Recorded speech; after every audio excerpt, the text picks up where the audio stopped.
بسم اللہ الرحمن الرحیم وَإِذَا مَرِضْتُ فَهُوَ يَشْفِينِ۔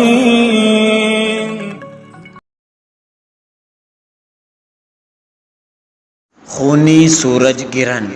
دوستو، تاریخ گواہ ہے جب بھی آسمان پر سورج اور چاند کا ملاپ غیر معمولی انداز میں ہوا، زمین پر کچھ نہ کچھ غیر معمولی ضرور ہوا۔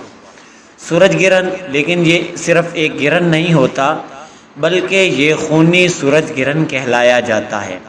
کیا آپ جانتے ہیں قرآن و سنت میں سورج اور چاند گرہن کو اللہ کے خوف، اس کے عذاب کی علامت اور بیداری کا موقع قرار دیا گیا ہے۔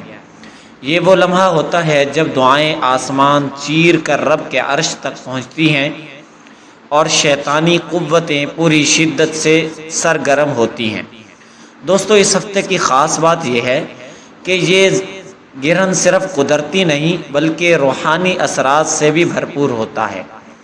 کہیں ایسا نہ ہو آپ کی خوشیاں چھن جائیں، رزق کے دروازے بند ہو جائیں یا گھر میں بے سکونی ڈیرے جما لے، لیکن اگر آپ یہ 3 خاص اعمال کر لیں تو انشاءاللہ پورا ہفتہ آپ کے لیے رزق، دولت، حفاظت اور خوشی کا پیغام لے کر آئے گا۔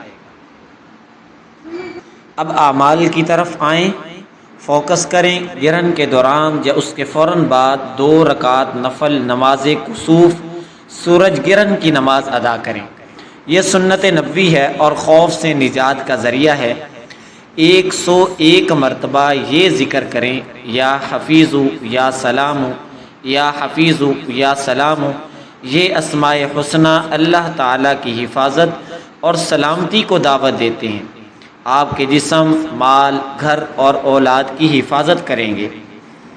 اور اس کے ساتھ ساتھ صدقہ دیں، چاہے 1 روٹی، کچھ پانی یا چند روپے ہوں، کیونکہ گرہن کے وقت کی گئی خیرات مصیبتوں کو روکنے میں بہت اثر رکھتی ہے۔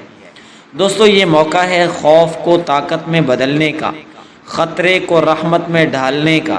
یاد رکھیں، یہ ہفتہ آپ کے لیے کیسا ہوگا یہ آپ کے آج کے عمل پر منحصر ہے۔ تو ابھی سے تیاری کریں، وظیفہ پڑھیں، نماز پڑھیں، صدقہ دیں، خود کو اور اپنے پیاروں کو محفوظ بنائیں۔ دوستو، اگر آپ اس جیسے اور بھی روحانی وظائف سیکھنا چاہتے ہیں تو ہمارے روحانی علاج چینل کو ضرور سبسکرائب کیجئے۔ اب ہمیں اجازت دیجیے، اللہ حافظ۔